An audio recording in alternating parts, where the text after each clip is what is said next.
की तुम इबादत करते हो, और मुझे तो हुक्म दिया गया है कि मैं अल्लाह रब्बुल आलमीन के सामने झुक जाऊं, और मुझे इस बात का हुक्म दिया गया है कि मैं उसके सामने मुतीअ फरमाबरदार बनकर रहूं, और मुझे इस बात का हुक्म दिया गया है कि मैं उसकी जात में किसी को शरीक ना करूं। और फिर आप हुजूर सल्लल्लाहु अलैहि वसल्लम से ये भी फरमाया गया कि नबी सल्लल्लाहु अलैहि वसल्लम ये भी कह दो कि अगर अल्लाह ताला किसी को नुकसान पहुंचाना चाहे तो कोई नहीं है जो उसके नुकसान से उसको बचा सके, और अल्लाह ताला किसी का फायदा करना चाहे तो और खैर का मामला करना चाहे तो कोई ऐसा नहीं है जो उसे नुकसान पहुंचा सके।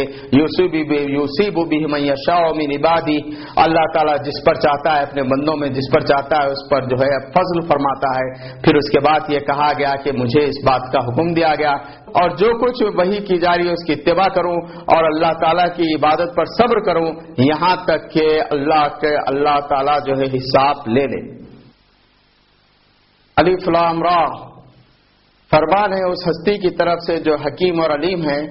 फरमाया गया उसके बाद कि फिर हमने ये किताब नाजिल की है ताकि ये लोगों के लिए डरावा हो जाए, और ए नबी सल्लल्लाहु अलैहि वसल्लम आप उन लोगों को डरा दीजिए जो इस किताब को नहीं मानते।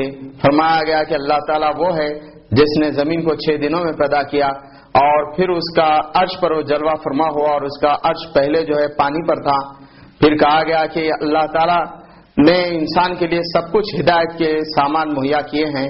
फिर उसके बाद आगे कहा गया कि नबी सल्लल्लाहु अलैहि वसल्लम जब आप इन लोगों से कहते हैं कि मरने के बाद तुम जिंदा किए जाओगे तो वो कहते हैं कि ये तो जादूगरी है। कहो ये जादूगरी नहीं है बल्कि ये हकीकत है कि मरने के बाद तुम सब जिंदा किए जाओगे, अपने परवरदिगार के पास पेश किए जाओगे। फिर उसके बाद वो लोग कहते हैं कि जिस चीज का वादा हमसे किया जा रहा है वो क्यों आती नहीं, क़यामत की घड़ी क्यों नहीं आती और अजाब हमें क्यों नहीं आता। इसी तरह की बातें पहले लोग भी कहा करते थे। फिर उसके बाद कहा गया कि नबी सल्लल्लाहु अलैहि वसल्लम इनकी मुखालिफत की वजह से ऐसा ना हो कि जो कुछ वही हम आप पर कर रहे हैं उसे बयान करने से आप रुक जाएं। आप जो कुछ अल्लाह ताला आप पर वही नासिल कर रहा है उसे बिला कम वकास पेश कर दीजिए और इन लोगों की मुखालिफत की हरगिज परवाह ना कीजिए।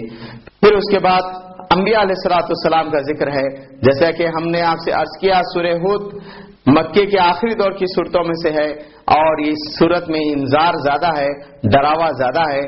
हुजूर सल्लल्लाहु अलैहि वसल्लम से अबू बकर सिद्दीक रज़ी अल्लाह ताला अन्हु ने पूछा कि मैं देखता हूं कि आप बूढ़े होते जा रहे हैं, तो आप सल्लल्लाहु अलैहि वसल्लम ने इरशाद फरमाया कि सूरह हूद और इस जैसी सूरतों ने मुझे बूढ़ा कर दिया, क्योंकि इसमें इंजार का पहलू था और ऐसा लगता था कि बस अब अल्लाह का अज़ाब आने को है और कौम का मामला ये है कि जिद और हठधर्मी कर रही है और बात नहीं मान रही है।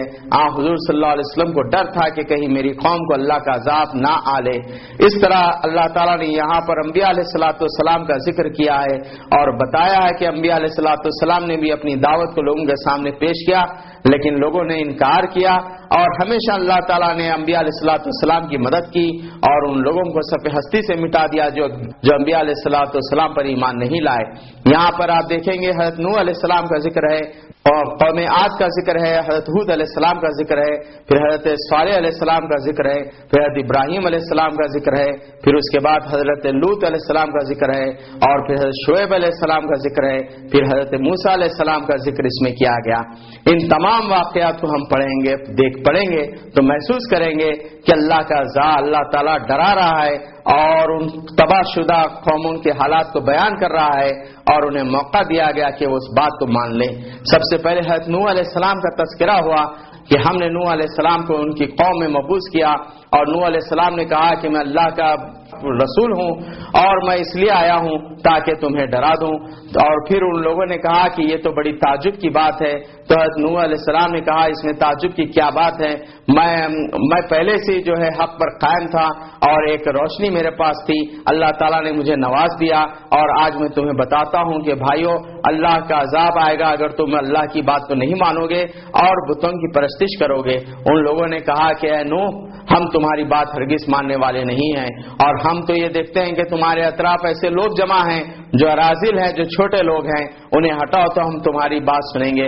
हज़रत नूह अलैहिस्सलाम ने कहा कि मेरा ये काम नहीं है कि जो लोग ईमान लाए मैं उन्हें धुतकार दूं, میرا پروردگار جانتا ہے کہ ان کے اندر کیا بھلائی ہے. تمہاری نگاہیں ان کو کمتر دیکھ رہی ہیں لیکن میرے پروردگار کے پاس ان کا رتبہ زیادہ ہے. پھر انہوں نے کہا کہ ہم تمہاری ہرگز بات نہیں مانیں گے. اس کے بعد اللہ تعالیٰ نے فرمایا کہ اے نوح، یہ تمہاری بات ہرگز ماننے والے نہیں ہیں. اب تم ہماری نگرانی میں ایک کشتی بناؤ اور اس کشتی کے بنانے کی تیاری کرو.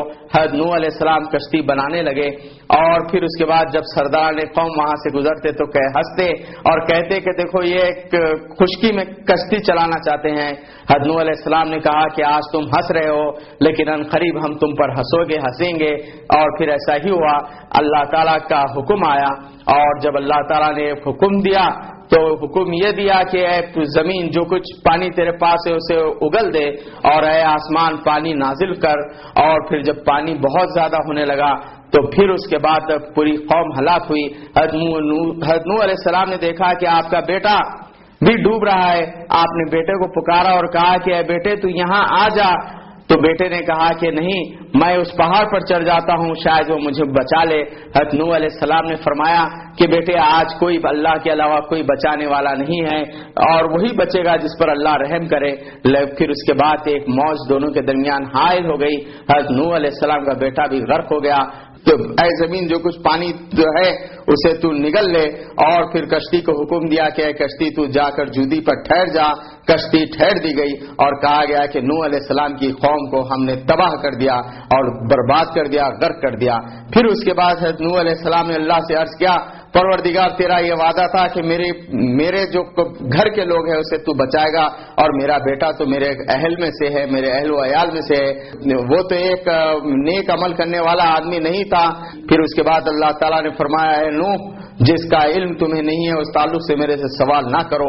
فوراً حضرت نوح علیہ السلام نے اللہ سے توبہ کی اور فرمایا پروردگار میں اس سے توبہ کرتا ہوں اور میں اس سے معافی چاہتا ہوں کہ تجھ سے وہ سوال کروں جس کا علم مجھے نہیں ہے. پروردگار تو مجھ پر رحم فرما ورنہ میں خسارے میں رہنے والوں میں شامل ہو جاؤں گا. تب حضرت نوح علیہ السلام نے فرمایا کہ ہم نے تم پر رحم کیا اور تم پر جو لوگ ایمان لائے تھے انہیں ہم نے رحم کیا اور انہیں بچایا. اور ان میں سے کچھ لوگ ہیں جن کو ہم ایک خاص وقت تک مہلت دیں گے، پھر انہیں بھی عذاب میں مبتلا کریں گے. پھر اس کے بعد اللہ تعالیٰ نے فرمایا کہ ذکر کرو جسے اللہ قوم عاد کا اور اللہ تعالیٰ نے حضرت ہود علیہ السلام کو مبعوث کیا اور حضرت ہود علیہ السلام نے ان سے یہ کہا کہ اللہ کی بندگی کرو اور میں اللہ کا پیغمبر ہوں. تو ان لوگوں نے کہا کہ ہم تمہاری بات کو ماننے والے نہیں ہیں اور تمہاری بہت سی باتیں ہمارے سمجھ میں نہیں آتی، ہم اس بات کو ہرگز نہیں مانیں گے. حضرت ہود علیہ السلام نے کہا کہ بھائیو اللہ میں تمہارے درمیان عمر کا ایک حصہ گزار چکا ہوں، پھر اللہ تعالیٰ نے مجھے بہترین رزق عطا کیا. کیا تمہیں اس بات پر تعجب ہوا کہ اللہ نے خود تمہیں میں سے ایک رسول کو مبعوث کیا؟ تو پھر اس کے بعد حضرت ہود علیہ السلام نے ان سے کہا کہ دیکھو اللہ سے معافی چاہو، توبہ کرو، استغفار کرو. ان لوگوں نے کہا کہ ہم تیری ہرگز بات